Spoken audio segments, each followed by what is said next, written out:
ಹೆಬ್ಬೆಳಲು Shri Chakramata YouTube channel ವೀಕ್ಷಕರಿಗೆ ನನ್ನ ಹೃತ್ಪೂರ್ವಕ ನಮಸ್ಕಾರಗಳು. ಸುಭಾಷಿತ: ಸರೋವರಕ್ಕೆ ಬಿದ್ದ ಹನಿಗೆ ವಿಳಾಸ ಇಲ್ಲದಂತಾಗಿದೆ, ಕರಗಿ ಹೋಗುತ್ತದೆ. ಅದೇ ಹನಿ ತಾವರೆಯ ದಳದ ಮೇಲೆ ಬಿದ್ದರೆ ಮುತ್ತಿನಂತೆ ಹೊಳೆಯುತ್ತದೆ. ಆಯ್ಕೆ ನಿಮ್ಮದೇ. ಗೊತ್ತಾಯ್ತಾ? ಯಾವುದೇ ಆದ್ರೂ ನಾವು ಸರೋವರಕ್ಕೆ ಬಿದ್ದ ಹನಿ ಏನಾಗತ್ತೆ, ವಿಳಾಸನೇ ಇರಲ್ಲ. ಆದರೆ ತಾವರೆ ಮೇಲೆ ಬಿದ್ದ ಹನಿ ಹೊಳೆತಿರುತ್ತೆ.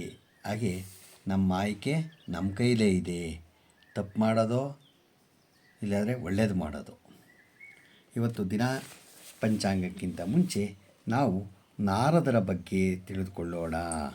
ಗೊತ್ತಾಯ್ತಾ? ನಾರದ ಮಹರ್ಷಿಗಳ ಬಗ್ಗೆ ತಿಳ್ಕೊಳ್ಳೋಣ. ಶ್ರೀಕೃಷ್ಣನ ರಾಜಧಾನಿಯಾದ ದ್ವಾರಕೆಯನ್ನು ನಾರದರು ತಲುಪ್ತಾರೆ.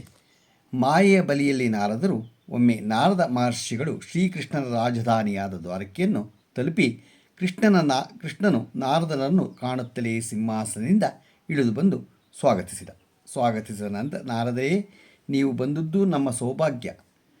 ಯಾವ ಕಾರ್ಯಾರ್ಥ ಬಂದಿರೋ? ಶ್ರೀಕೃಷ್ಣ ಮಾಯೆ ಎಂದರೇನು ಎಂದು ನನಗೆ ತಿಳಿಯಬೇಕಿದೆ, ತಿಳಿಸಿ ಕೊಡುವೆಯಾ? ನಾರದರೇ, ಮಾಯೆಯನ್ನು ಮಾತುಗಳಲ್ಲಿ ವಿವರಿಸುವುದು ಅಸಾಧ್ಯ. ಅದನ್ನು ಅನುಭವಿಸಿಯೇ ತಿಳಿಯಬೇಕು. ಬನ್ನಿ ನನ್ನ ಜೊತೆ. ಕೃಷ್ಣನು ನಾರದರನ್ನು ನಗರದಿಂದ ಹೊರಗೆ ಕರೆದೊಯ್ದು ಬೇಗನೆ ಅವರಿಗೆ ಒಂದು ಮರುಭೂಮಿ ಎದುರಾಯಿತು. ಮರಳಿನ ದಿಬ್ಬಗಳೇ ಹರಡಿಕೊಂಡಿದ್ದ ವಿಶಾಲ ಪ್ರದೇಶವನ್ನು ದೇವನು ಮುನಿಯು ಈ ದಿಬ್ಬಗಳನ್ನು ಏರಿಳಿಯುತ್ತಾ ಸಾಗಿದರು. ನಾರದರು, ಕರೆದೊಯ್ಯುತ್ತಿದ್ದೀಯಾ? ಮಾಯೆಗೂ ಇದಕ್ಕೂ ಏನು ಸಂಬಂಧ ಕೇಳಿದರು. ಕೃಷ್ಣ, ಎಲ್ಲಿಗೆ ಗುರುಗಳೇ? ತಾಳಿರಿ, ಸ್ವಲ್ಪ ದೂರ ಹೋಗೋಣ ಎಂದು ನಾರದರನ್ನು ಇನ್ನಷ್ಟು ನಡೆಸಿದ. ಇಬ್ಬರೂ ಬಲುವತ್ತಂಕ ಅವರು ನಡೀತಾರೆ. ಇಬ್ಬರಿಗೂ ಸಾಕಾಯಿತು.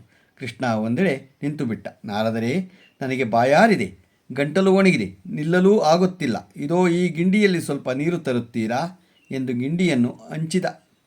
ಕೃಷ್ಣ, ಚಿಂತಿಸಬೇಡ, ಇದೋ ಈಗಲೇ ನೀರು ಹುಡುಕಿ ತರುವೆ ಎಂದು ನಾರದರು ಗಿಂಡಿಯನ್ನು ಎತ್ತಿಕೊಂಡು ಹೊರಟ ಮೇಲೆ ನಾರದರಿಗೆ ಅನುಮಾನ ಕಾಣತೊಡಗಿತು.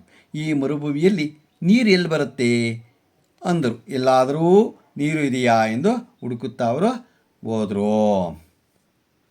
ನಾರದರು ದಿಕ್ಕು ದೆಸೆ ಇಲ್ಲದೆ ನಡೆಯುತ್ತಿದ್ದರು. ಅಷ್ಟರಲ್ಲಿ ನಾರದರಿಗೆ ಹಠಾತ್ತನೆ ಮರಳ ದಿಬ್ಬದ ಹಿಂದೆ ಆಚೆ ಕಡೆ ಒಂದು ಚಿಕ್ಕ ಹಳ್ಳಿ ಕಾಣಿಸಿತು. ಅಲ್ಲಿ ಹಸಿರು ಊದೆಗಳು, ಕುರುಚಲು ಕಾಡು ಇದ್ದಿತು. ಅಲ್ಲಿ ನೀರು ಸಿಗಬಹುದು ಎಂದು ನಾರದರಲ್ಲಿ ಭರವಸೆ ಮೂಡ್ಕೊಂತು. ನಾರದಲ್ಲಿ ಉತ್ಸಾಹ ಮೂಡಿತು.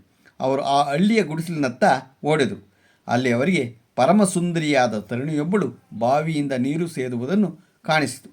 ಸುಂದರಿ, ನನಗೆ ಕುಡಿಯಲು ಸ್ವಲ್ಪ ನೀರು ಕೊಡುವೆಯಾ ಅಂತ ಕೇಳ್ತಾರೆ. ಅವಳು ಸಂತೋಷದಿಂದ ಬಿಂದಿಗೆಯಿಂದ ನಾರದರ ಬೊಗಸಿಗೆ ನೀರು ಸುರಿತಾಳೆ. ಬಾಯಾರಿಕೆಯಿಂದ ಬಳಲುತ್ತಿದ್ದ ನಾರದರು ಬಗ್ಗಿ ನೀರು ಕುಡಿಯುತ್ತಲೇ ಆ ಸುಂದರಿಯ ಸೌಂದರ್ಯವನ್ನು ಆಸ್ವಾದಿಸಿದರು. ಆಕೆಯ ತಾರುಣ್ಯಭರಿತ ಸುಂದರ ಕಾಯ ಅವರನ್ನು ಮೋಹದಲ್ಲಿ ಕೆಡವಿತು. ಅವರಿಗೆ ಬಂದ ಕಾರ್ಯ ಮರೆತೇ ಹೋಯಿತು. ಇವಳು ದೇವಲೋಕದ ಯಾವ ಸುಂದರಿ ಇರಬೇಕು? ನಾರದರ ಮನಸ್ಸು ಲೆಕ್ಕ ಹಾಕತೊಡಗಿತು. ನೀರು ಕುಡಿದ ಮೇಲೆ ಆ ತರುಣಿಯ ಜತೆ ಮಾತನಾಡುತ್ತಾ ಕೀಲಿಯಿಂದ ಚಲಿಸುವ ಬೊಂಬೆಯಂತೆ ಅವಳನ್ನೇ ಹಿಂಬಾಲಿಸಿದರು. ಅವಳು ಅವರೊಡನೆ ಸಂತೋಷದಿಂದ ಮಾತನಾಡಿದಳು. ಅವಳ ಗುಡಿಸಲಿನವರೆಗೆ ಮಧ್ಯ ವಯಸ್ಕನೊಬ್ಬ ಕೂತಿದ್ದ. ನೀನು ಈ ಮನೆಯ ಒಡೆಯನೇ? ನಾರದರು ಕೇಳಿದರು. ಮನೆಗೆ ಮಾತ್ರವಲ್ಲ, ನಾನು ಈ ಗ್ರಾಮಕ್ಕೆ ಒಡೆಯ. ನಿಮಗೆ ಏನಾಗಬೇಕು ಕೇಳಿದೆ. ಆ ಮನುಷ್ಯ ಮಹನೀಯ. ನಾನು ನಿನ್ನ ಮಗಳನ್ನು ಮದುವೆಯಾಗಲು ಬಯಸುತ್ತೇನೆ.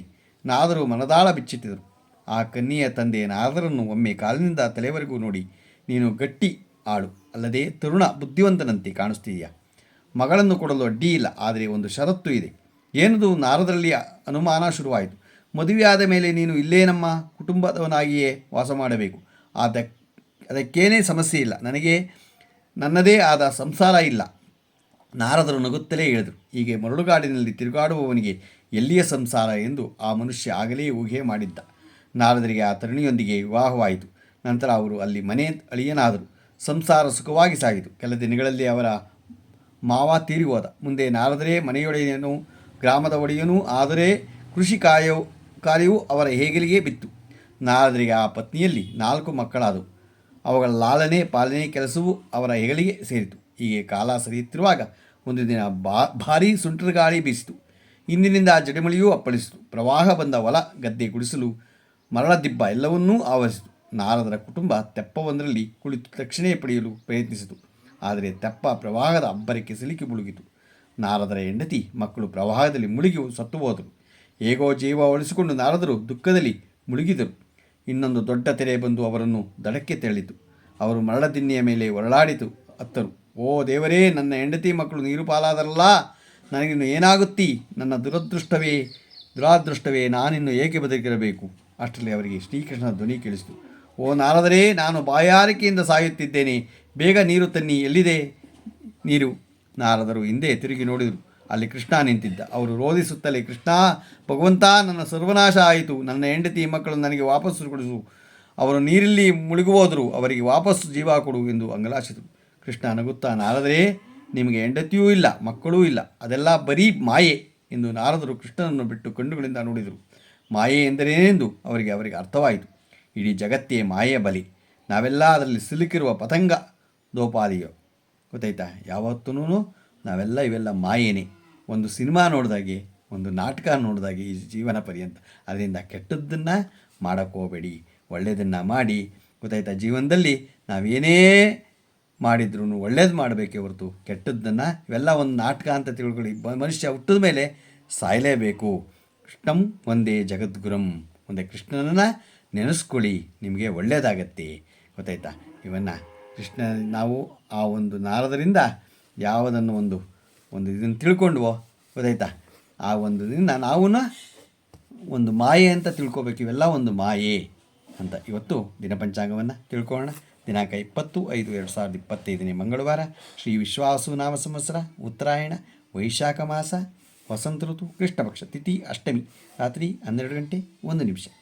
ನಕ್ಷತ್ರ ಧನಿಷ್ಠ, ಹಗಲು 3:22, ಮಳೆ ಕೃತಿಕ 3ನೇ ಪಾದ, ರಾಹುಕಾಲ 3:30ರಿಂದ 5:07 ತನಕ ಇದೆ. ಗುಳಿಕ ಕಾಲ 12:20ರಿಂದ 1:55 ತನಕ ಇದೆ. ಯಮಗಂಟ ಕಾಲ 9:08ರಿಂದ 10:44 ತನಕ ಇದೆ. ಇವತ್ತು ಯಾರು ಹುಟ್ಟುಹಬ್ಬ ಆಚರಿಸ್ಕೊತಿದ್ರು, ಮದುವೆಯಾದ ದಂಪತಿಗಳು ವಾರ್ಷಿಕೋತ್ಸವ ಆಚರಿಸ್ಕೊಂಡ್ರವ್ರಿಗೆ ನಮ್ಮ ಹೆಬ್ಬಳಲು ಶ್ರೀ ಚಕ್ರಮಾತಾ ಯೂಟ್ಯೂಬ್ ಚಾನಲ್ ಕಡೆಯಿಂದ ಶುಭ ಕಾಮನೆಗಳನ್ನು ತಿಳಿಸ್ತೀವಿ. ದೇವರವರಿಗೆ ಆಯಸ್ಸು, ಆರೋಗ್ಯ, ಐಶ್ವರ್ಯ ಎಲ್ಲ ಕೊಟ್ಟು ಕಾಪಾಡಲಿ ಅಂತ ಕೇಳ್ಕೊತೀನಿ. ನಮ್ಮ ಹೆಬ್ಬಳಲು ಶ್ರೀ ಚಕ್ರಮಾತಾ ಯೂಟ್ಯೂಬ್ ಚಾನಲ್ ಯಾರು ಸಬ್ಸ್ಕ್ರೈಬ್ ಆಗಿಲ್ಲ, ದಯಮಾಡಿ ಸಬ್ಸ್ಕ್ರೈಬ್ ಆಗಿ, ಲೈಕ್ ಕೊಡಿ. ಇದು ನಿಮ್ಮದೇ ಚಾನಲ್ ಆಗಿರೋದ್ರಿಂದ ನಮ್ಮ ಲಿಂಕನ್ನು ಬೇರೆ ಗ್ರೂಪ್ಗಳಿಗೆ ಫಾರ್ವರ್ಡ್ ಮಾಡಿ. ನಮಸ್ಕಾರಗಳು.